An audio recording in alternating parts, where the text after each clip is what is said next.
Hello दोस्तों, Siddharth सलस class में आपका स्वागत है। आज हम लोग पढ़ेंगे संसाधन एवं विकास, जो ज्योग्राफी का चैप्टर नंबर 1 है, क्लास 10th का। इसमें हम लोग समझेंगे, आज हम लोग इसका इंट्रोडक्शन समझेंगे बस केवल, कि हम लोग संसाधन किसे कहते हैं, ठीक है, और संसाधन कितने प्रकार के होते हैं, ठीक है। तो जो भी वस्तुएं, ठीक है, जो हमारे मानव उपयोग में सहायक होती है, वो क्या कहलाती है? संसाधन कहलाती है, ठीक है। यहाँ पर दिया है कि हमारे पर्यावरण में उपलब्ध प्रत्येक वस्तु जो हमारी आवश्यकताओं को पूरा करती है, यानी कि हर प्रकार की वो वस्तु, चाहे कुछ भी हो, जो हमारी आवश्यकताओं की क्या करती हो?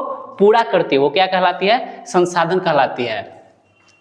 तो हम देखते हैं संसाधन बहुत प्रकार के होते हैं। There are many kinds of resources.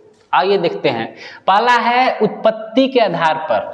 उत्पत्ति के आधार पर संसाधन होते हैं, वो दो प्रकार के होते हैं, जैव संसाधन और अजैव संसाधन, ठीक है। इसी प्रकार साम्यता के आधार पर संसाधन दो प्रकार के हैं, नवीकरणीय और अनवीकरणीय, ठीक है। और इसके बाद है स्वामित्व के आधार पर संसाधन चार प्रकार के हैं। स्वामित्व के आधार पर जो संसाधन होते हैं चार प्रकार के, कौन कौन है? तो व्यक्तिगत संसाधन, सामुदायिक संसाधन, राष्ट्रीय संसाधन और अंतरराष्ट्रीय संसाधन, ये चार प्रकार के संसाधन हैं। आगे देखिए, आगे है विकास के स्तर के आधार पर भी चार प्रकार के संसाधन होते हैं। पहला है संभावित संसाधन, विकसित संसाधन, भंडारण संसाधन और संचिकोत संसाधन, ठीक है। तो ये हमारा संसाधन के बारे में हो गया बेसिकली। इस चार्ट में आप देख सकते हैं, इस चार्ट में दिया है जो संसाधन होते हैं, इसको पहले दो पार्ट में बांटा गया है। कौन है? प्राकृतिक संसाधन और मानवीय संसाधन। तो प्राकृतिक संसाधन हम उसे कहते हैं जो हमारे नेचर ने स्वयं हमें दिया है, उसे मानव ने नहीं बनाया है, जो नेचर में दिया है, जैसे पेड़ पौधे, पहाड़, ये सब जो भी प्राकृतिक ने बनाए हुए हैं वो हो जाएगा प्राकृतिक संसाधन। और दूसरा है मानवीय संसाधन। मानवीय संसाधन जो हम मानवों ने उसको क्या किया है? क्रिएट किया है, बनाया है, तो वो हो जाएगा मानव के द्वारा जो संसाधन बनाया जाता है, जो कुछ भी बनाया जाता है वो मानव संसाधन के अंतर्गत आएगा।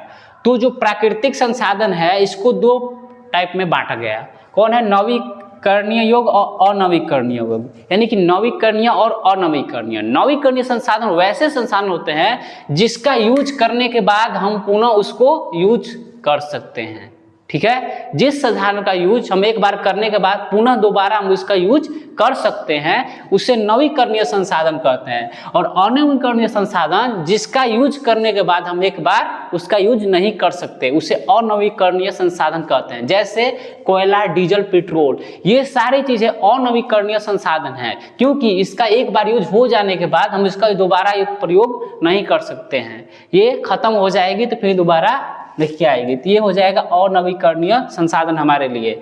इसके बाद देखिए मानवीय संसाधन के भी दो टाइप है, संरचनाएं एवं संस्थाएं और मात्रा एवं गुणवत्ता, ठीक है। तो इसको पढ़ेंगे, इसके बारे में पहले ये जान लीजिए। नवीकरणीय के दो टाइप है, सतत अथवा प्रवाह जैसे पवन, और दूसरा है जैव। जैव संसाधन का दो है, प्राकृतिक वनस्पति और वन्य जीव। जैव संसाधन मतलब जीव जंतु। जीव जंतु भी क्या है? एक प्रकार का संसाधन है, तो उसे हम लोग जितने भी जीव जंतु आते हैं उन लोग को हम लोग जैव संसाधन के नाम से जाते हैं। जैव संसाधन में जितने भी प्लांट होते हैं उनको अलग कैटेगरी में रख गया, और वन्य जीव है जितने सारे उनको अलग कैटेगरी में रख गया। इस तरह से प्राकृतिक वनस्पति और वन्य जीव हो गया।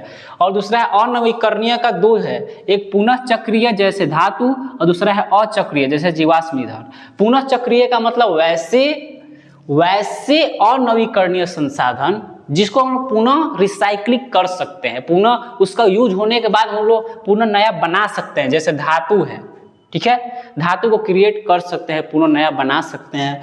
उसी तरह से अचक्रीय जैसे जीवाश्म ईंधन है, कोयला वगैरह हो गया, वो सब अचक्रीय है, वो सबको हम लोग नहीं बना सकते हैं, उसको अजीवाश्म जैसे ईंधन, अचक्रीय संसाधन के नाम से जानते हैं। तो संसाधनों के विकास, इसके बारे में हम लोग कल चर्चा करेंगे। तब तक लिए नमस्कार।